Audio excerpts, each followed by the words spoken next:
we must be able in some way to define the difference between the word psychic and the word spiritual.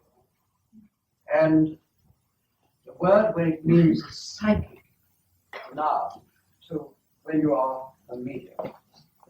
And there is a difference, because a psychic does not necessarily communicate with people that have passed on.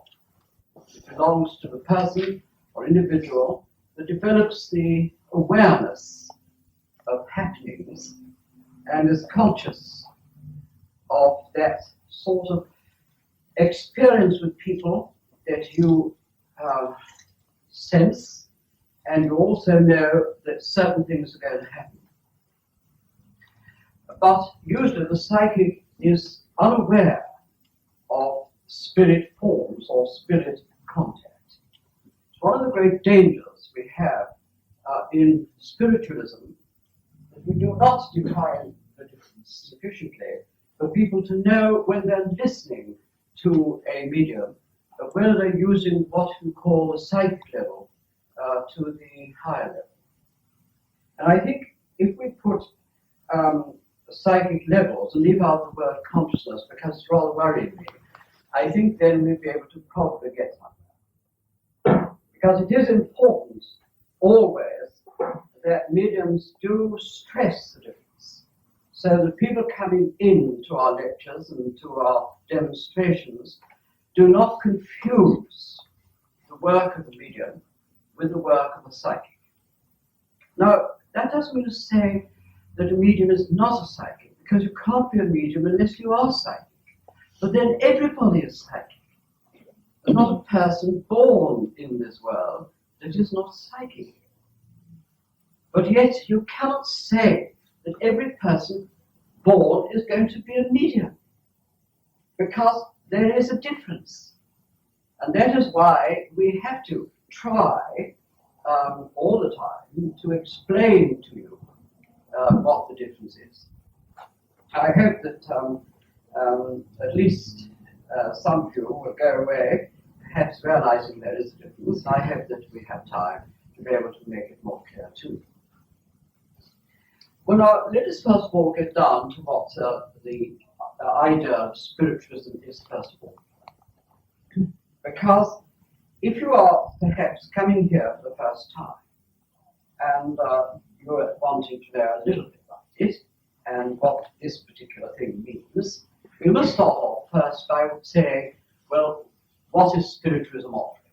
What is spiritualism? What does it do? If you're a spiritualist, why are you a spiritualist and not something else?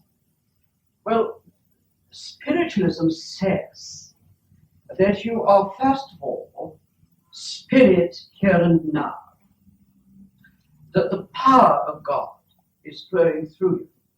And because it is God's power, then it is indestructible. You cannot kill it. There is no end to it. It's a power that's continually going on. It's like the reincarnationists who believe that you have lives. All right, it's the same power, but where we talk of being able to develop this power also in the lives which are to come, rather than perhaps in the physical life, though I'm not saying reincarnation is not true. I believe that there are incarnations, but I don't teach it because I think it's something people must learn for themselves. But when it comes to spiritualism, then I do teach it because I know something about it. And it seems to me that we've got first of all to realize the difference, why spiritualism stands out from everything else. Because it states quite definitely through its mediums that the body is only a shell. It is only an outer density. And when you die, you just move out of it, but you remain where you are. So that there is no such thing as saying, I'm going up to heaven, because heaven is where you are. And heaven is a state of mind that you and you alone develop while you're here. So that you find the best that's in your mind in the next dimension, because that's the part that gives you real happiness. So the idea of a medium is to be able to prove to you by communication. And that is not sort of saying, has your mother passed away? Have you a brother in the spirit world? Do you know John or Tom or Fred or Bill? That is not what mediumship is all about. Mediumship is saying that as a medium, I am conscious of someone here who tells me that they are so-and-so, so-and-so, and so-and-so. And they're asking for so-and-so. Now that is what good mediumship is. Because it has to prove not that you are saying to a person here, can you tell me whether you know this? Or does this mean anything to you? You are saying to the audience, I am in contact with someone here that is communicating with me. And the medium passes on the information that they are receiving and not the information that you are trying to tell us. Now the psychic does not do that. The psychic will tell you various things about yourself and tell you about various things that are to come. But they have not developed the level of consciousness of where they are in another dimension of life. The dimension of life that the psychic is in is the dimension of life of this world. And they are more or less in between tomorrow and today, or the tomorrows and today.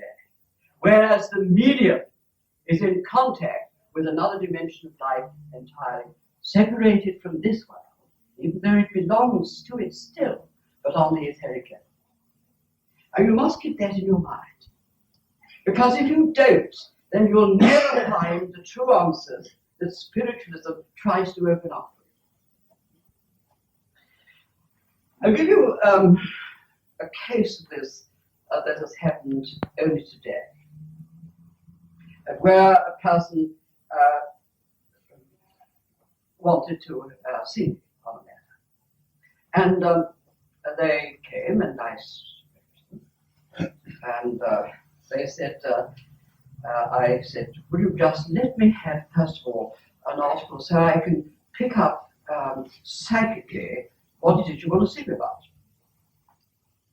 So the gentleman said, well, there's no need for you to do that because I'll tell you about it. So I said, well, how on earth do you expect me to give you an answer if you're going to tell me about it? All I'm going to receive is your side. I want to get the truth. I don't want you to tell me what you think. Let me tell you what I think about it. So I took the article and I told him about it and various things that are very private, of course. And I went on. And then I said to him, now I can advise you. Because I have moved into the level where your life opens up. Up until that moment, I had not used mediumship at all. I had used the psychic level. The level whereby anyone that has developed this level is able to build without your help. We don't need your help. All we need are your answers, yes or no. That's all you need. So that you are able to build a story as you see it and get the interpretation of your life so that immediately that is the situation. That is what you're involved in. That is the situation that you are in. Now we have to say to ourselves, now what is beyond that? Not this level. This level. See, the level of this life you're living now. Not the spiritual level of the level that you're going to have when you pass over. Because that is an entirely different approach. Entirely different. Entirely different.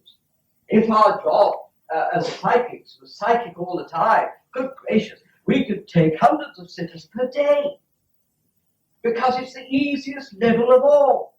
It doesn't take very much to develop that level at all. Because everybody is gifted on that level. But, ladies and gentlemen, you're not proving your true identity. The medium does, because the medium is handling not things of this dimension, but that of the next. And their consciousness has to be so developed that they can harmonize with the people that are in this other world, even though they're blending with this one.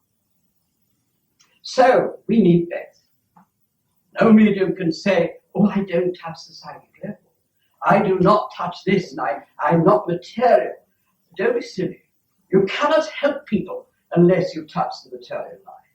How are you able to be able, are you going to say, now come along, those in the spirit world, tell me all about what's going on in this world. Now, I don't want to know anything about it. Just tell me what it is, the answers, because I don't want to get involved. Ladies and gentlemen, you'll never get it right, because they are on two separate levels. And you have to be able to work on one to get the answers of one which are to do with your life. And as a medium, you are there to communicate with the spirit world. And there you are on the spiritual level, which very often your material life, your life that you're living now, may not be to the other world something they particularly want to be involved in. That's where we get confused by not teaching the difference between one level and the other. Now, to me, it's common sense. If I want to know anything about you, I don't say to the spirit people, come along now and tell me all about this person. Because the spirit people will say, what's it got to do with you? And they're very right to say that. Their job is not to tell us all the tittle tattle. Our job is to find it on the level of where you are. It's a very interesting level. Very interesting level. But, ladies and gentlemen, there is a great, deep line that makes the mark and a barrier between one and the other. And both levels have to be developed. Don't confuse one with the other. It's like the person who says they take an article and they say, I get with this spirit form of so-and-so. They've only got to say that where I am. And I need to say, please stop, because you are not doing your job. That has nothing to do with the spirit world. It is a psychic level. And it will give you the psychic impressions, but not spiritual ones. The spiritual ones is done with your consciousness. It's done with your development. And it is done because you develop in your mediumship the power whereby the spiritual power that you develop in the silence, like the people that go into the developing class, and before you have sat half an hour, right at the beginning, they say, how do you feel? Well, if they say to you, I feel so-and-so, the first thing to do is to say, well, you shouldn't be feeling that at all. What you should be feeling is getting hold of yourself, taking a grip of yourself, realizing that the real you, the spiritual you, is a very important you. Because it is that you that's going to do the work onto the next level. It's going to do it on the spiritual. And that is what you have to develop. And so when you go into the class, I know for months when I began my development, I was very young, my mother would say, be quiet. Don't you dare talk. When I would say, but I've got so, well, get rid of it. Until you have learned, first of all, to be still. Quieten your body, quieten your mind. Keep sitting, doesn't matter how long it takes. Be quiet, be still. Find the peace of yourself so that you can raise the consciousness, raise yourself away from the humdrum of the physical world, where the psychic levels are, onto the higher levels, where the spiritual levels are. And that is done not by forcing you to say this and that and the other, because that's the psychic level. The spiritual level is a level that you receive when you are able to move your real self, your spiritual self, your real self moves into this other dimension, but it's done by you. You have to learn how to do it. And as you learn how to do it, you'll find that by being still and by developing this power, this spiritual power, ladies and gentlemen, you develop the power whereby the other world comes into being. I walk into a room, like any medium that walks into a room. Psychically, I look around and see, besides looking at you and saying, oh, there's Mr. So-and-so, I also, as a psychic, look in and say, oh, there's Mr. So-and-so, my word, he and she are having a rather difficult time at the moment. It's the same thing, see, but you learn with your mediumship to be able to instantly to be aware of it. You don't bother to find the answers, because that means that you've got to go into it and build it.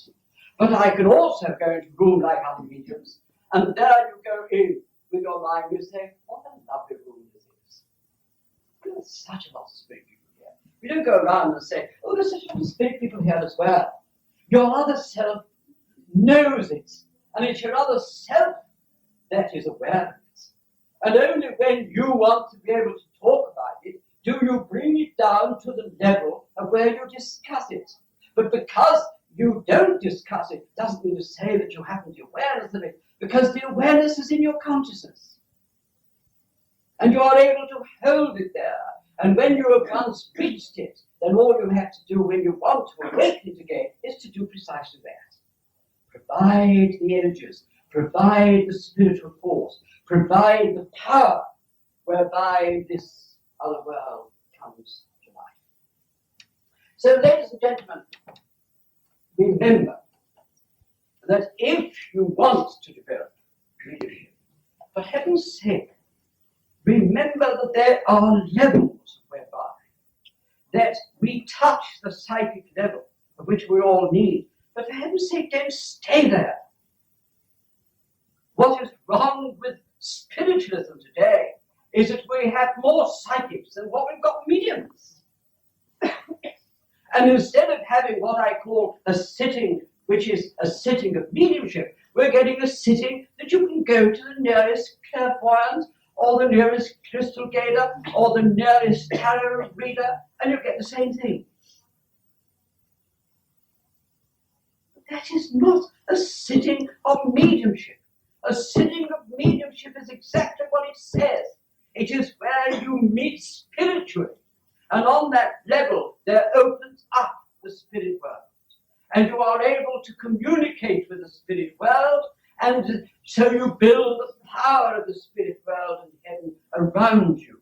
And after your sitting is over, then you should be able to walk out and feel that you have been in heaven.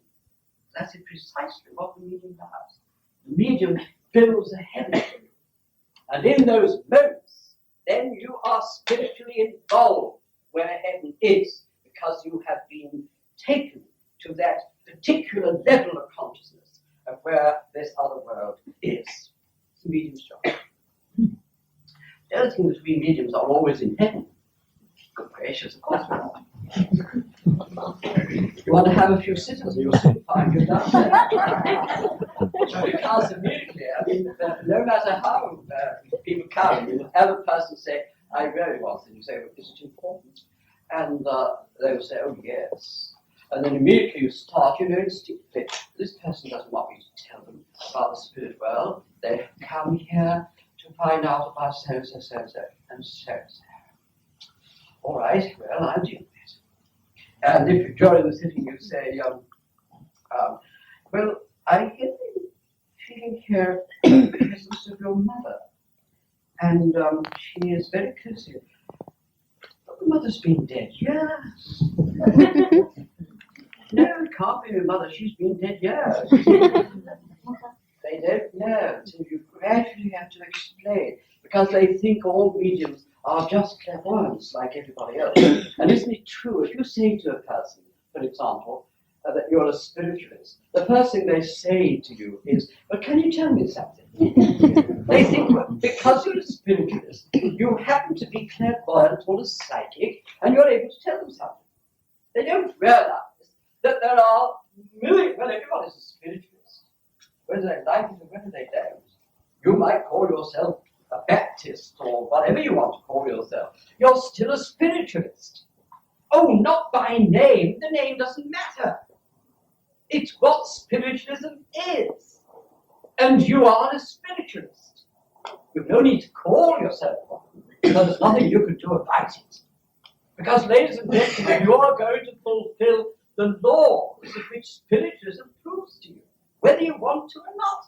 You're going to die. Don't forget that. Well, I know we keep putting it up. I keep putting it up.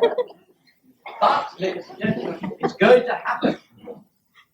And we're going to find ourselves in another world. And you are going to do as well.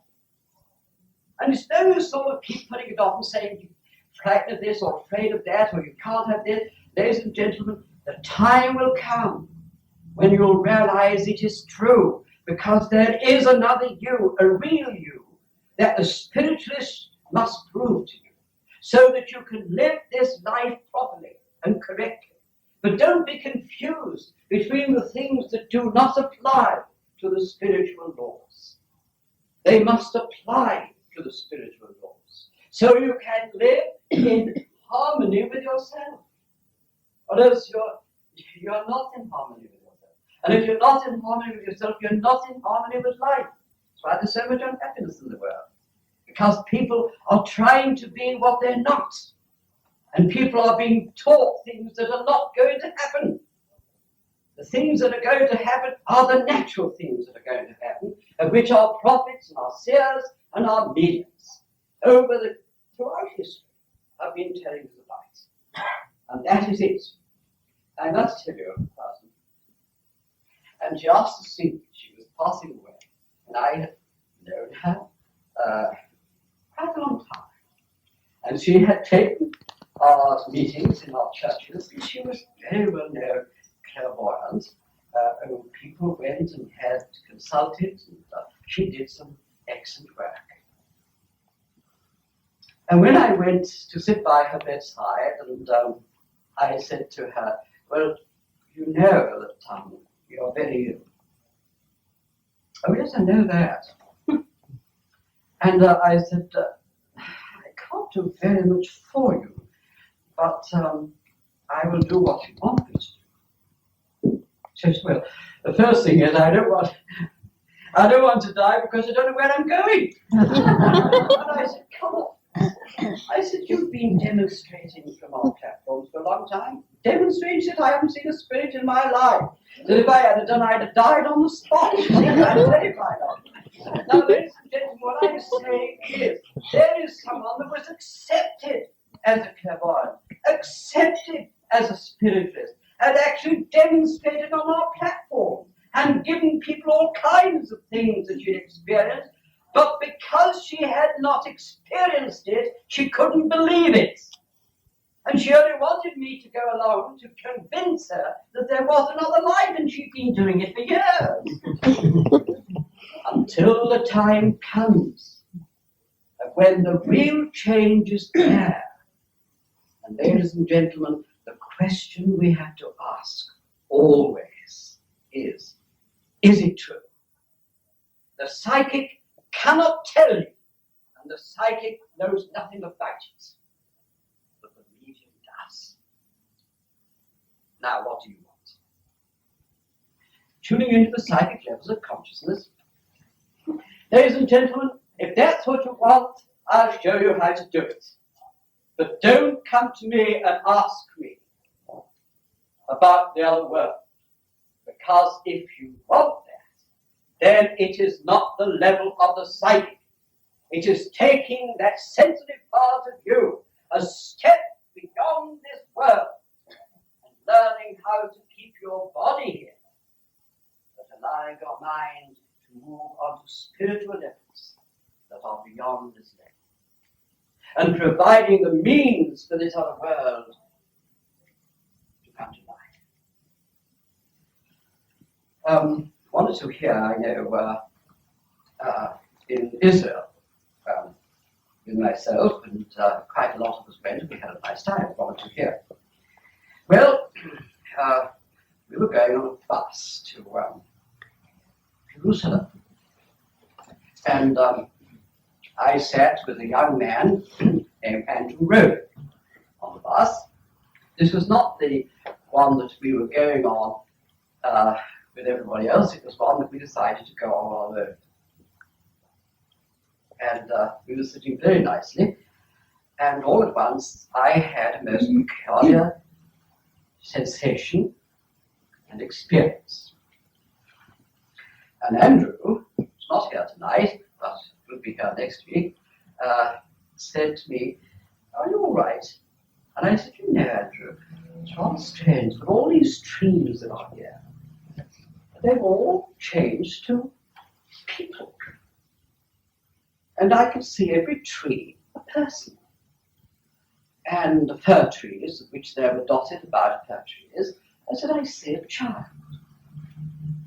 And I was going along enjoying this really, because instead of a forest of trees which we were passing through, I was aware of a host of people that had lived in this world, and there they were. It was like moving through avenues of crowded people. And Andrew said, "Oh, can you tell me some more?" And I thought, what the hell am I doing this, you know? And I shook my head and said, "Oh, no, I can't have this." And all at once I heard a voice talk to me on the bus. We were going along very nicely. The bus was packed with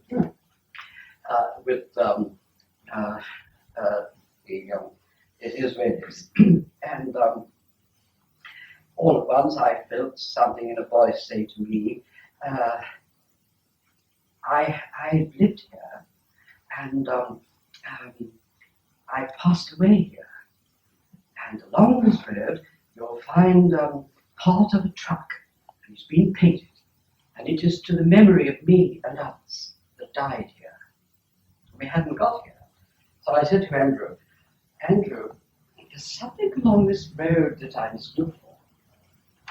I'm told that this road is built on a very old road, and etc., etc." There were two of these young men in uniform, and of which I had a wonderful spiritual experience of being with them. And as we were going along, I saw a battle, and these two young men passed. And then they came towards me and spoke. So we couldn't find this truck that I was told to look for. And so I said, "Well, I must have made a mistake, but make a note, Andrew, when we come back, or tomorrow, we will ask about it." Anyway, we went further, and I enjoyed it. And of course, as you know, we go to Jerusalem, there are the stages of the cross, and we were trying to find one, and all at once I saw something, and I said, "We're on the wrong road anyway. This hasn't got anything to do with it, and I don't accept this particular road at all." Anyway, this was only psychically that I was picking it up, because I was receiving it not from a communicator in the spirit world. The next morning, when we got back, and the next day, as we were going along, our courier said to us, "These trees are planted to the memory of the thousands of people that were put to death by the Germans in the last war. And the trees here are for the old, and the fir trees are to children." And he said, "Along here you will find that there is part of a truck that has been left as a memorial, because we do not erect memorials or monuments, but we have this particular thing as the memorial to it, and it is painted because these were young people who volunteered in the siege of Jerusalem to go get into Jerusalem. More or less that was it, but much more than that. So, dear Andrew said to me, "You're right, you know." And all at once there it was. We'd been looking on the wrong side of the road. We should have looked on the other side. But nevertheless, ladies and gentlemen, there it was. Well, now, what do we do? First of all, ladies and gentlemen, to be a spiritualist and to understand it is a very difficult thing indeed. Because the question then was put to me by Andrew and John, who were in this with me when I was talking to him, was, "Are you saying that they have not progressed at all, and they are still going through this battle? Are you saying, for example, by what you have said, that they don't believe the war is over. And ladies and gentlemen, to be a spiritualist and a medium, you've got to forget time. You see, we are going through a false time, really, a time of a material existence. But we have to realize of the spiritual existence. When we talk to the spirit world and say, when did you pass away? They can very often tell us the date. But if we say to them, well, do you realize what year it is now? They say, no, I have no idea at all. What day is it? You cannot consider for one moment what it is like in the spirit world by trying to compare it with this one, because they're entirely different. In the spirit world, there are no clocks, there is no day, only one eternal day, because there's no night. Now, how are you going to define it? And when you say to the spirit people, well, when did you pass? They say, well, only just, really. Well, it seems as though time has gone on very quickly, but we can't judge it. You better start thinking, because the spirit people that come back, and many of them, when they say, oh, I think it was in such and such a year, you say, good gracious, that's about 4 or 5 centuries ago. Oh, is it? Oh, I didn't know it had gone as quickly as all that. There are no comparisons. You can't. So we've got to think in terms of the spirit world when we are really thinking in terms of life. Because this world, whether we love it or not, it's all marvelous. I mean, we want to keep it as long as we can, no matter how difficult it is. Because it is nice as a material life. But don't compare it with the life that is going to come. And that to be a medium, you've got to learn that time means nothing. Life is everything. And life is something that you've got to try and fit yourself into this world that you are going to live in, where there is one eternal day. You don't get any rain over there. You only get a warmth that's within. And everything is light. It's a beautiful world. But get it right. Don't make it what it isn't. Because, ladies and gentlemen, when people say to you, oh, they have come from the 7th sphere, well, where the heck is it? Because we are told that the spirit world is one world. And there are only levels of consciousness and awareness. That we are where love is and without. We are part of this world. And yet we're part of the universe. Frightening though it might be when we think of the stars so far away, but they're not. The whole of everything is together. And when I was talking some time ago to one of the great spirits from the other world, and I was asking them questions, I was driving, because when he said, well, you know, you are within all worlds. You are the center of all worlds. And it's only when you begin to apply light in the physical sense that you have these distances between one thing and another. But remove that illusion, and everything is together in one. There's nothing false. It's terribly difficult to understand it. But what we have to understand it, and ladies and gentlemen, the whole of life and everything we need to know about this world and this life, and all the answers, however great are, they are marvelous, our scientists, after all. We have planted people on the moon and done the most remarkable things that were unbelievable a century ago, even 50 years ago. People don't believe it today, that it's ever happened. But nevertheless, we know it has. And yet, ladies and gentlemen, however great they are, the real answers to life lies with our search into the unknown. That's where it lies. And you can pay for all the scientific discoveries that we can ever have. You can have the most wonderful brains that can think all these things out. But when it comes to the whole truth, it's only by studying yourself will you find it. Do you know, it is perfectly true that Professor Reynolds said this, that man today knows more about the atom than the mind that knows the atom. Now you think about it. That's what Professor Reynolds said. And it's true. We know all these things, but yet we don't know anything about the mind that knows all about it. And the only way we can begin to really inquire and make our research into these things is through mediumship. Not the psychic level. Mediumship. Once we can make our research there,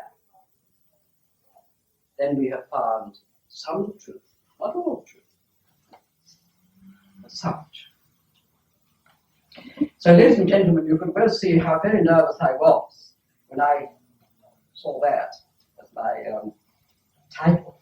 And I realized that I had to start putting it onto its right level so that we are able to really define always the difference, so that people do not and are not confused with one level and another. So the spiritualism, therefore, is to take each person and allow them to look within themselves. And there, within oneself, we find the power of God. And within that power is the power that will take us through all levels of life, until we gradually come to that perfect harmonization between ourselves and the Creator. I think Jesus was the one who gave to us when he was asked a question about himself. And he said that the Father and he were one. And that he'd reached that in his spiritual development, of being able to reach that level, whereby he was more or less so blended with the power of the Spirit, that it was the Spirit that was really manifesting through him. And it was God's power that was manifesting. And that's the power we are supposed to be as mediums fighting. It's that power that really is the real power. And we are supposed to be in our work, and my work we don't do it. It's so good, you know. We are supposed to be so good. We are supposed to be so spiritual. We're supposed to be so loving. And it's difficult. Oh, it is difficult. Because at times things happen to you and your other self comes up and says, oh, I must stand for that. And you sort of say, I have to get rid of that. I must tell so-and-so. And I go to see to this. You see, it isn't all that loving. So don't expect us to be like gods. We're not. We'd love to be. But, you know, how can we possibly reach that level in one life? It's impossible. After all, it takes us all our time to get through from day to day in the normal way. And when we are mediums and we have to put that little bit by, that we can sort of develop ourselves, oh, it's such a small little bit, that we could never be perfect. We hope to be one day. Don't expect it now. And even though we as mediums demonstrate to you, don't put us somewhere where we cannot live up to what you want us to do. Because we find it difficult to live from day to day. We do our best because the spirit power is important to our work. But the other side very often come along and say, you're the worst person to work with. They will say that to us. I have a very nice control who comes to me from time to time. Don't think you can put up with me all the time. But at least it does come when I'm what I call good. I feel good. And very often he would come. And I think, oh, I must be God, because... and he would very often sit down and he would talk to me. And I sort of begin to ask questions of him. And as he does so, I find my questions coming right down onto the material level. And I sort of say, well, do you think if I ought to do that and the other, and I would do that, and you think that, and you look at me and must say, you haven't learned at all. You tell other people what they ought to do, but you don't really practice it yourself. You know, isn't that true? So the point always is, ladies and gentlemen, we know what we ought to do, but we find it terribly difficult to be able to live up to that which we know we ought to do. Because our mediumship depends so much upon that spiritual part of us, really being able to reach out on all the material and physical levels. And that isn't done by the spirit world, it has to be done by us. We have to do it. It is something that unless we can do it, then we will never attain that sort of level where two worlds, where those lovely, lovely people are that we are able to communicate with. And where all at once we know that heaven is around us. Like we have, as I say, some sittings where you come out and we're all crying. Isn't it funny? And we all say, we've had a marvelous time and we're crying. But it is true, isn't it? It's like watching a film sometimes and something touches you. And you say, did you enjoy it? Did I cry? Because it is a sort of emotional thing, something that reaches the emotion. And mediumship does that. When you're demonstrating very often, you can feel the coming out, this welling up of lovely power, a love that you don't normally have in this world. A love that's real. And as it fills us until tears roll down our cheeks because it is so loving. It's something that you can't apply in this life. Now, ladies and gentlemen, how on earth are we able to develop the capacity to receive that? Done by our constant trying to better our mediumship. So the development is going on all the time. Not the development to make ourselves better mediums as far as contact